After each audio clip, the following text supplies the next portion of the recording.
Le programme de production d'avions civils pourrait être réduit d'ici 2025. Le vice-premier ministre Denis Manturov a déclaré qu'il serait modifié d'ici la fin de l'année. Le PDG de Rostec, Sergueï Chemezov, a déclaré que la Russie n'avait besoin que de fabriquer 200 avions au cours de cette période. Je pense que d'ici 2030, il faudra produire au moins 200 avions pour remplacer les vieux avions de ligne étrangers actuellement exploités par les compagnies aériennes. Il en faudra peut-être plus, a déclaré M. Chemezov à RIA Novosti. Rostec est la plus grande entreprise de Russie, fabriquant plusieurs produits de haute technologie, notamment dans le domaine de l'aviation civile et militaire.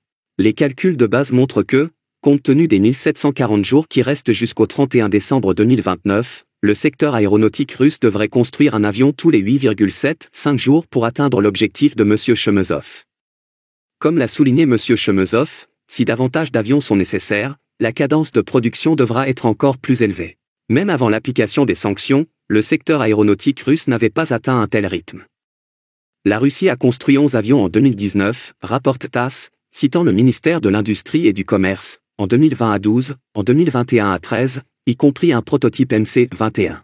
La Russie devrait construire 994 avions d'ici 2030, selon l'actuel programme global de développement de l'industrie du transport aérien jusqu'en 2030, soit 794 de plus que l'estimation de M. Chemezov.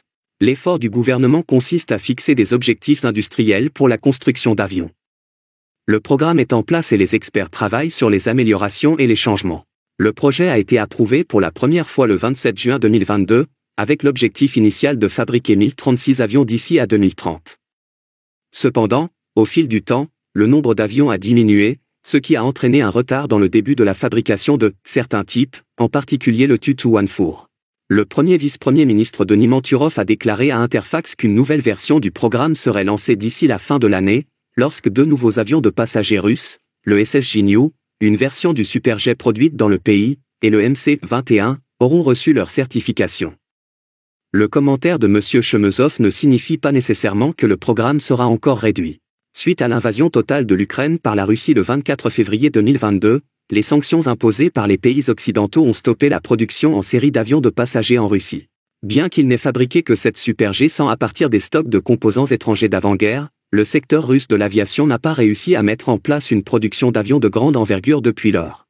Approuvés à l'origine avec des moteurs fabriqués à l'étranger, le SSJ-New et le MC-21 ont surtout besoin de remplacer ces moteurs.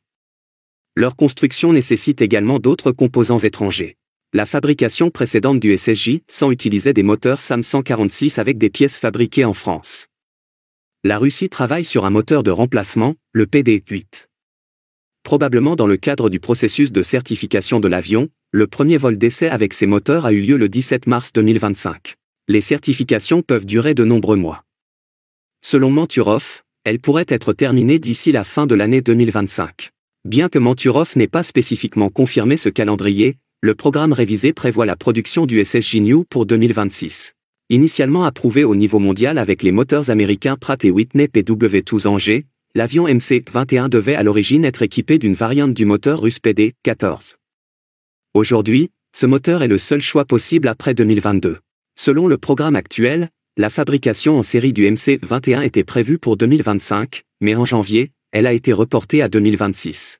Outre les deux fleurons de l'aviation russe, le SSJ-New et le MC-21, l'initiative comprend le Tu-214 de moyenne gamme, le long courrier Il-96-400 et d'autres projets d'avions régionaux. Conçus à l'époque soviétique, l'Il-96-400 et le Tu-214 présentaient des caractéristiques désuètes, notamment la nécessité d'avoir un mécanicien navigant au sein de l'équipage. Pourtant, leur fabrication est retardée en raison de difficultés de fabrication et de l'implication de composants étrangers dans leur conception. Étant donné que les flottes d'avions se composent toujours d'Airbus A330 et de Boeing 777, la situation des avions long courrier en Russie est moins cruciale. La compagnie aérienne Rossiya a commencé à faire voler des Boeing 747 d'époque reconstruits en mars. Le Tu-214 est un type populaire d'avion moyen courrier, également connu sous le nom de « bête de somme » de l'aviation mondiale. Bien qu'il existe une demande considérable pour ces appareils, ils représentent déjà une part importante de la flotte des principaux transporteurs russes. Le transport de passagers ne sera pas immédiatement affecté par les retards de production, car l'offre est encore abondante. Les problèmes liés à l'aviation régionale et locale sont beaucoup plus graves. Le maintien des liaisons de transit dans de nombreuses régions éloignées dépend de la disponibilité de petits avions à turbopropulseurs. Généralement plus robustes, ces avions peuvent atterrir sur des pistes d'atterrissage mal entretenues dans des endroits reculés. Les vieux avions soviétiques An-24 et An-26 sont encore nombreux dans la flotte aérienne régionale de la Russie. En février, Aviation Transport Review, citant Rosaviatsia, écrivait que 11 compagnies aériennes russes exploitaient encore 26 avions centraux An-26 et 13 avions cargo An-26. Une division de Rosaviatsia, l'Institut de recherche d'État de l'aviation civile, a demandé début mars des travaux de certification pour prolonger la durée de vie de la N-26 de 50 à 60 ans. En l'absence de cette prolongation, les avions seraient cloués au sol. La Russie travaille sur de nouveaux avions régionaux et ressuscite les concepts de l'aviation soviétique, dont l'IL-11-4-300. L'ère soviétique a vu le développement de l'IL-11-4, destiné à l'origine à remplacer la N-24. La fabrication a eu lieu à l'usine d'aviation de Tashkent. La Russie développe actuellement une variante modifiée avec de nouveaux moteurs, l'IL-11-4-300. Cependant, en 2022, la Russie a décidé de retarder sa fabrication de 2023 à 2026. De nouvelles initiatives prévoient la construction du LMS-192, OSV, et du TVRS-44, Ladoga, tous deux russo-biélorusses. Selon les médias russes, le programme gouvernemental actuel prévoit le OSV pour 2027, mais ne projette pas de commencer la production du Ladoga avant 2028. Enfin, selon Commerçant, des difficultés de conception ont entraîné l'arrêt du développement du dernier avion du programme gouvernemental, le LMS 901, Baïkal, au lieu de remplacer le biplan AN2 obsolète. La résolution de ces problèmes prendra environ 5 ans, selon la publication. La Russie pense à un A2 remotorisé comme substitut provisoire, qui a volé à l'origine en 1947. Maintenant, pensez-vous que la Russie devra réduire considérablement ses objectifs?